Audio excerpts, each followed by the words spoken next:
एक तांब्यावर पाणी अर्पण केल्यावर देखील भगवान शिवशंकर प्रसन्न होतात, त्यांची कृपा प्राप्त होते. परंतु भगवान शिवशंकरांच्या शिवपिंडीवर जलार्पण करत असताना योग्य पद्धतीने अर्पण करणे आवश्यक आहे. तर भगवान शिवशंकरांच्या शिवपिंडीवर योग्य पद्धतीने जल कसे अर्पण करावे, कोणत्या चुका आपण शिवपिंडीवर जल अर्पण करताना टाळायचे आहेत, याची माहिती आपण आजच्या व्हिडिओमध्ये बघणार आहोत. तर व्हिडिओ स्किप न करता शेवटपर्यंत नक्की बघा. नमस्कार मैत्रिणींनो, मी सारिका भक्ती विश्वमध्ये तुमचे मनापासून स्वागत करते. मैत्रिणींनो, तुम्ही तर माझा व्हिडिओ पहिल्यांदाच बघत असाल आणि अजून चॅनल सबस्क्राईब केले नसेल तर नक्की सबस्क्राईब करा. भगवान शिवशंकरांना आवडणाऱ्या वस्तू आपण शिवपिंडीवर अर्पण केल्याने भक्तांच्या सर्व इच्छा पूर्ण होतात. भगवान शिवशंकर प्रसन्न होऊन आशीर्वाद देतात. पण बऱ्याच जणांच्याकडून शिवपिंडीवर जल अर्पण करताना काही चुका होतात. बऱ्याच जणांना माहीत नसल्यामुळे किंवा अजाणतेपणी ह्या चुका होऊन जातात. तर आपण भगवान शिवशंकरांच्या शिवपिंडीवर जल अर्पण करताना काही महत्त्वाच्या चुका टाळायच्या आहेत. भगवान शिवशंकरांची पूजा करताना शास्त्रामध्ये पूजेचे काही नियम सांगितले आहेत. स्त्रियांनी नेहमी शिवशंकरांच्या शिवपिंडीवर जल अर्पण करताना, पूजा करताना डोक्यावर पदर घेऊनच शिवपिंडीवर जल अर्पण करायचं आहे. त्याचबरोबर स्त्रियांनी सौभाग्याचे सर्व अलंकार घालणे देखील आवश्यक आहे. भगवान शिवशंकरांच्या शिवपिंडीवर फक्त जल अर्पण केल्याने देखील भक्तांच्या सर्व मनोकामना पूर्ण होतात. परंतु हे जल अर्पण करत असताना आपण ज्या वेळा मंदिरात जातो त्यावेळी आपण पूर्वेकडे तोंड करून कधीही भगवान शिवशंकरांच्या शिवपिंडीवर जल अर्पण करू नये. तर आपण उत्तर दिशेकडे तोंड करून भगवान शिवशंकरांच्या शिवपिंडीवर जल अर्पण करायचं आहे. उत्तर दिशा ही भगवान शिवशंकरांची डावी बाजू मानली जाते आणि हे स्थान देवी पार्वतीचे आहे. त्यामुळे दोघांचेही आशीर्वाद मिळण्यासाठी आपण उत्तरेकडे तोंड करून भगवान शिवशंकरांच्या शिवपिंडीवर जल अर्पण करायचं आहे. त्याचबरोबर आपण दक्षिण दिशेकडे देखील तोंड करून कधीही शिवपिंडीवर जल अर्पण करू नये. तर आपण उत्तर दिशेकडेच तोंड करून शिवपिंडीवर जल अर्पण करायचं आहे. तर आपण शिवपिंडीवर जल अर्पण करत असताना कोणत्या भांड्यातून जल अर्पण करावे, तर तांब्याच्या भांड्यातून जल अर्पण करणे खूप महत्त्वाचे मानले जाते. आणि तांब्याच्या भांड्याने जल अर्पण केल्याने त्याचे योग्य फायदे देखील अर्पण करणाऱ्या व्यक्तीला मिळतात. त्याचवर लोखंडाचा वापर असलेल्या कोणत्याही भांड्यातून भगवान शिवशंकरांच्या शिवपिंडीवर जल अर्पण करू नये. त्याचवर चांदीच्या भांड्याने जल अर्पण करणे देखील शुभ मानले जाते.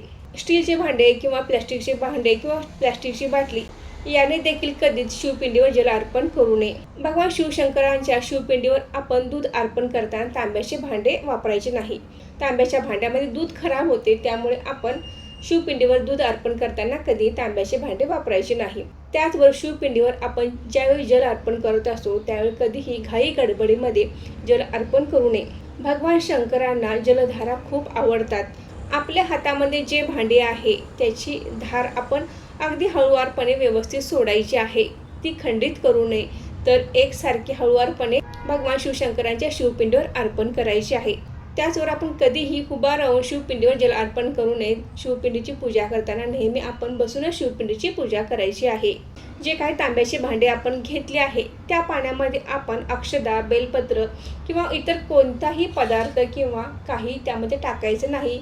यामुळे पाण्याची शुद्धता नष्ट होते. त्यामुळे जल अर्पण करत असताना फक्त जलच अर्पण करायचं आहे. शिवपिंडीवर जल अर्पण करत असताना सर्वात महत्त्वाची गोष्ट म्हणजे आपण जल अर्पण करतो ते डायरेक्ट शिवपिंडीवर अर्पण करतो. पण तसे न करता आपण ज्या ठिकाणी जलाधारी आहे, म्हणजे ज्या ठिकाणून पाणी खाली पडते, जलाधारीच्या उजव्या बाजूला श्री गणेशाचे स्थान असते, तर तेथे पहिल्यांदा आपल्याला जल अर्पण करायचं आहे. डाव्या बाजूला कार्तिकेयचे स्थान असते, त्या ठिकाणी आपण जल अर्पण करायचं आहे. मध्यभागी जी रेषा असते, जिथे जलाधारी आहे तिथे मध्यभागी रेषा असते, त्यावर भगवान शिवशंकरांची मुलगी अशोक सुंदरीचे स्थान असते, तर तेथे आपण जल अर्पण करायचं आहे. शिवपिंडीचा जो गोलाकार भाग आहे तो भाग हा माता पार्वतीचे स्थान आहे. तेथे जल अर्पण करून मगच आपण शिवपिंडीच्या वरती जल अर्पण करायचं आहे. हे भगवान शिवशंकरांचे स्थान आहे. संपूर्ण शिवपरिवार हा शिवपिंडीवर आहे. तर आपण पहिल्यांदा गणपती बाप्पांच्या स्थानावर, नंतर कार्तिकेयांच्या स्थानावर, त्यानंतर अशोक सुंदरीच्या स्थानावर आणि त्यानंतर माता पार्वती आणि मग भगवान शिवशंकरांच्या शिवपिंडीवर अगदी हळुवारपणे आपण जल अर्पण करायचं आहे. भगवान शिवशंकरांची पूजा करण्याचा किंवा भगवान शिवशंकरांवर जलाभिषेक करण्याची योग्य वेळ कोणती, तर पहाटे 5 वाजून सकाळी 11 वाजेपर्यंत आपण या शुभ वेळेत भगवान शिवशंकरांच्या शिवपिंडीची पूजा करून जल अर्पण करू शकता. त्याचबरोबर भगवान शिवशंकरांच्या पूजेमध्ये प्रदोष काळाला देखील विशेष महत्त्व आहे.